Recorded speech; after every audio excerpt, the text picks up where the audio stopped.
കഴിഞ്ഞ 10 ദിവസത്തിനിടെ സംസ്ഥാനത്ത് വന്യജീവി ആക്രമണങ്ങളിൽ കൊല്ലപ്പെട്ടത് 6 പേരാണ്. കാട്ടാന ആക്രമണം അതിൽ പ്രധാനമാണ്, നമുക്കറിയാം. അങ്ങനെയുള്ള കാട്ടാനയ്ക്ക് മുൻപിൽ ഫോട്ടോയ്ക്ക് പോസ്റ്റ് ചെയ്ത് തമിഴ്നാട് സ്വദേശികൾ. മലക്കപ്പാറ റോഡിൽ ഷോളയാർ ഭാഗത്താണ് സംഭവം. കാട്ടാനയ്ക്ക് മുൻപിൽ ബൈക്ക് നിർത്തി യുവാക്കൾ ഫോട്ടോ എടുക്കുകയായിരുന്നു.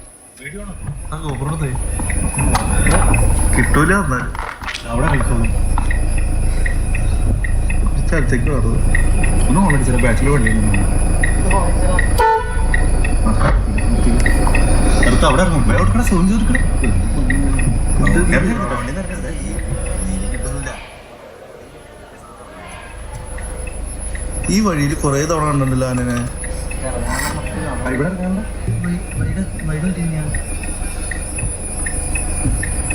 അപ്പൊ അരി കുഞ്ഞല്ലേ ഇങ്ങോട്ട് പോടാ.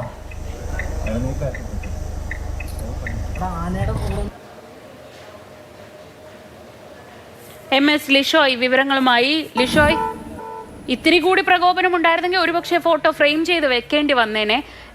ഇവരെ കുറിച്ച് എന്തെങ്കിലും വിവരങ്ങൾ ലഭ്യമായിട്ടുണ്ടോ? പൊതുവെ ഇത്തരം വഴികളിലൊക്കെ വനം വകുപ്പൊക്കെ വളരെ കർശനമായി ഇത്തരം കാര്യങ്ങൾ നിയന്ത്രിക്കുന്നതാണല്ലോ. തീർച്ചയായും. പക്ഷെ ഇത് വളരെ അധികം ദൂരമുള്ളൊരു വനപാതയായതിനാൽ തന്നെ എല്ലാ സമയവും വനംവകുപ്പിന്റെ എല്ലാ ഇടങ്ങളിലും നിരീക്ഷണം പ്രായോഗികമായ ഒരു കാര്യമല്ല. അതുകൊണ്ട് തന്നെ വനംവകുപ്പ് എല്ലാ ഇടങ്ങളിലും മുന്നറിയിപ്പ് നൽകുന്നുണ്ട്. ഇത്തരത്തിൽ ഈ ചെക്ക് പോസ്റ്റ് കടന്ന് വാഴച്ചാലിൽ നിന്ന് ഈ കാടിനകത്തേക്ക് പ്രവേശിക്കുന്ന സമയത്ത് തന്നെ ഈ ഒരു തരത്തിലും വന്യമൃഗങ്ങളെ കണ്ടാൽ വാഹനം നിർത്തരുത്, പ്രകോപനം ഉണ്ടാക്കരുത്, ഫോട്ടോ എടുക്കാൻ നോക്കരുത് എന്നുൾപ്പെടെയുള്ള കാര്യങ്ങൾ കൃത്യമായി പറഞ്ഞുകൊണ്ടാണ് ചെക്ക് പോസ്റ്റ് കടത്തിവിടുന്നത്. പക്ഷേ ഇവിടെ എത്തുന്ന പല വിനോദസഞ്ചാരികളും സമാനമായ കാര്യം ചെയ്യുന്നു എന്നുള്ളതാണ്.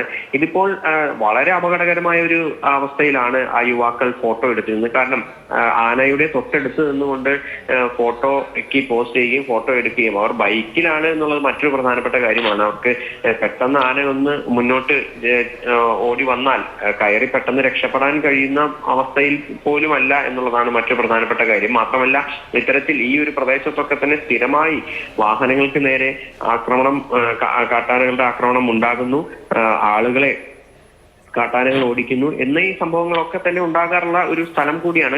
വനത്തിനകത്തു കൂടിയാണ് ഈ ഒരു സംഭവം ഉണ്ടായിരിക്കുന്നത്. വനത്തിനകത്തുകൂടിയുള്ള റോഡിൽ വാഹനങ്ങൾ നിർത്തുക പോലും ചെയ്യരുത് എന്നുള്ളതാണ് വനംവകുപ്പിന്റെ കർശനമായ നിർദ്ദേശം. അതൊക്കെ തന്നെ മറികടന്നുകൊണ്ടാണ് ഇത്തരത്തിൽ ഈ തമിഴ്നാട് സ്വദേശികൾ ഇങ്ങനെ ചെയ്തിരിക്കുന്നത്.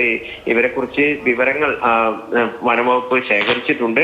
പക്ഷേ ഇവർ ഇതിനോടകം തന്നെ ചെക്ക് പോസ്റ്റ് കടന്ന് പോയിട്ടുണ്ടായിരുന്നു. ഇതിൽ മറ്റൊരു വാഹനത്തിൽ വന്ന യാത്രികരാണ് ഈ ദൃശ്യങ്ങൾ പകർത്തിയത്.